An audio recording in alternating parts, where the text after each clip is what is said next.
Bahasan berikutnya adalah interest rate investment relationship. Jadi hubungan antara tingkat suku bunga dengan investasi. Mari kita simak penjelasan di slide berikutnya. Ya, interest rate investment relationship atau hubungan antara tingkat suku bunga dan investasi ini ada 4 hal. Sebelumnya kita harus paham dulu mengenai investasi itu dulu. Investasi ini biasanya dilakukan oleh rumah tangga produsen atau bagian bisnis kalau dalam dalam sebuah siklus gitu ya, dalam sebuah diagram untuk kegiatan perekonomian.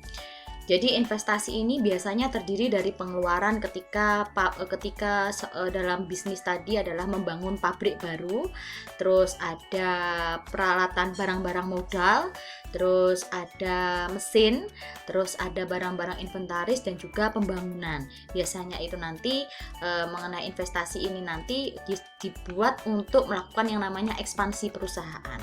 Nah, ternyata dari investasi itu tadi membutuhkan yang namanya the expected rate of return is the marginal benefit and the interest rate, the cost of borrowing funds, represent the marginal cost. Jadi kalau bisa diartikan sih, the expected rate of return berarti adalah tingkat pengembalian yang diharapkan, itu adalah keuntungan marginal.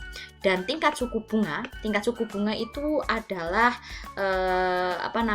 pengembalian, biaya pengembalian uang, biaya pengembalian dana pinjaman itu tadi mewakili biaya marginal itu sendiri. Jadi biasanya ketika perusahaan akan melakukan investasi, biasanya yang pertama dilihat adalah tingkat pengembalian yang diharapkan. Jadi ketika nanti mau membangun pabrik itu nanti kira-kira berapa produksi atau produktivitasnya akan meningkat, outputnya akan meningkat seberapa besar. Biasanya itu nanti yang dipikirkan adalah pertama itu tingkat pengembalian yang diharapkan. Nah, biasanya untuk melakukan suatu ekspansi perusahaan itu biasanya pinjam ke lembaga keuangan atau berhutang. Maka dari itu ketika melakukan yang namanya ekspansi, yang pertama diperhatikan ketika nanti meminjam di bank adalah the interest rate. Tingkat suku bunganya. Tingkat suku bunga itu tadi kan adalah bagaimana ketika nanti pinjamnya 1 miliar, nanti saya akan mengembalikannya itu berapa. Nah, itu tadi biaya yang harus dikembalikan kepada lembaga keuangan atas pinjamannya. Itu yang biasanya harus diperhatikan. Jadi tingkat suku bunga itu nanti sangat akan mempengaruhi yang namanya investasi. Kemudian berikutnya adalah the real the real interest rate atau E, nominal rate corrected for expected inflation, determines the cost of investment. Jadi tingkat suku bunga real, itu nanti I itu ya, nominal rate. Jadi nanti tingkat nominalnya adalah untuk mengkoreksi inflasi yang diharapkan. Jadi nanti tingkat suku bunga jadi untuk juga mengatur yang namanya tingkat inflasi yang diharapkan nanti seberapa dengan adanya tingkat suku bunga tadi. Itu nanti juga akan menjelaskan yang namanya atau merupakan salah satu faktor untuk biaya investasi. Biaya investasinya seperti itu. Kemudian yang berikutnya adalah the investment demand schedule or curve shows an inverse relationship between the interest rate and the amount of investment. As long as the expected return exceeds the interest rate, the investment is expected to be profitable.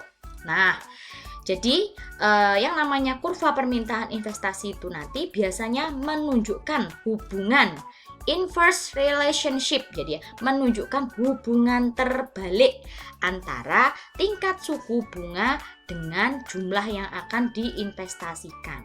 Nah, kalian biasanya sering mendengar bahwa ketika tingkat suku bunga tinggi, maka investasinya akan turun. Begitu juga sebaliknya, ketika tingkat suku bunga rendah, maka investasinya akan semakin naik atau meningkat. Nah, itu karena apa? Karena tadi loh, the cost of borrowing funds-nya. Jadi, biaya yang akan dikeluarkan untuk mengembalikan, untuk menyicil yang namanya pinjaman tadi seberapa, atau enggak nanti hubungannya sama for expected inflation-nya. Jadi seperti itu.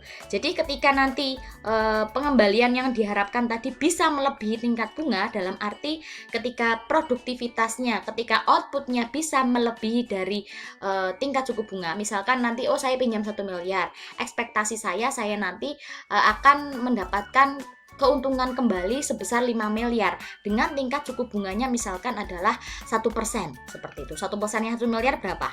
100 juta, 100 juta ya.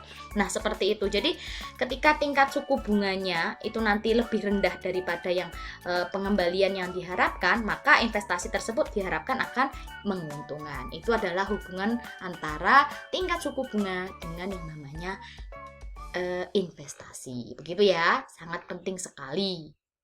Nah, di figur 27.5 ini menunjukkan the investment demand curve atau menunjukkan kurva permintaan investasi ya. Jadi tadi sebenarnya inverse-nya, hubungan terbaliknya antara interest rate dengan investasi. Jadi nanti di sini ketika tingkat suku bunga tinggi jelas ya investasinya semakin rendah. Tapi ketika tingkat suku bunganya rendah, nah misalkan di sini, maka investasinya akan semakin tinggi. Nah, tadi the investment demand curve is constructed by arraying all potential investment project is descending order of their expected rates of return. Jadi memang benar-benar dilihat semua potensial investasinya, investasi potensialnya mengenai proyeknya itu nanti harapannya adalah memang tingkat pengembaliannya yang semakin tinggi gitu ya. The curve slopes downward. Jadi kurvanya itu nanti miring ke bawah gitu kan. Yang menunjukkan antara hubungan terbalik mengenai tadi tingkat suku bunga realnya dengan jumlah investasinya, jumlah permintaan investasi.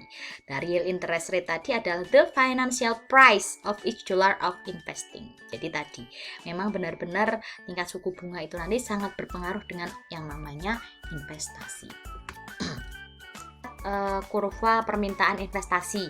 Nah, ternyata kurva permintaan investasi itu bisa bergeser kanan. Bergeser ke kanan itu apabila menginginkan tingkat pengembalian dari investasinya itu lebih tinggi.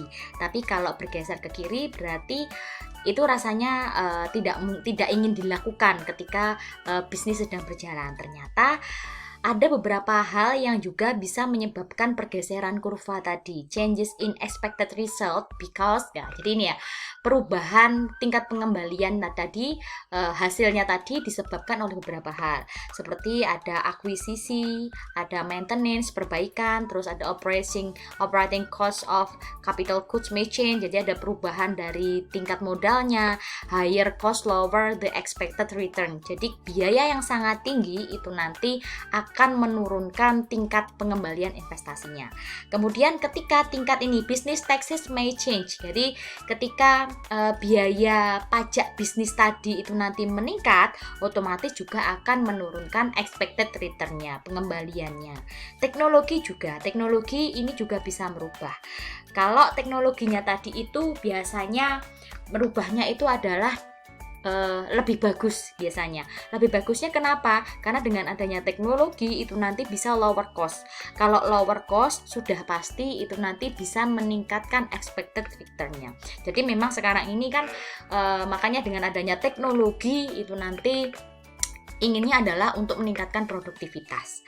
Terus stock of capital goods on hand will affect new investment. Jadi tingkat kalau modalnya nganggur gitu ya. Kalau modalnya nganggur itu nanti juga akan berdampak pada investasi baru gitu. Terus ini ya. Terus jika if firms are planning on increasing their inventories, jika perusahaan akan berencana akan menaikkan inventarisnya. Jadi nanti bisa untuk meningkatkan kurva permintaannya tadi bisa bergeser ke right itu berarti kanan ya, bisa bergeser ke kanan, bertambah. Karena kalau perusahaan tadi berencana untuk menurunkan inventarisnya, otomatis investasinya akan bergeser ke kiri. Karena kalau penambahan inventory berarti kan harus menambah ya. Terus this planned inventory changes are based on expectation of either faster or slower sales. Jadi juga planet inventory tadi perubahannya itu tadi berdasarkan penjualannya. Penjualannya itu nanti cepat atau lambat. Nah, kalau harapannya sih biasanya cepat ya. If the firm expect faster sales in the future, they will add to inventory. Seperti tadi yang di atas tadi, bahwa ketika nanti perusahaan mau menaikkan atau mempercepat penjualan, ya pasti harus menambah yang namanya inventory. Begitu juga sebaliknya. Terus expectation about future economic and political condition ini penting sekali gitu.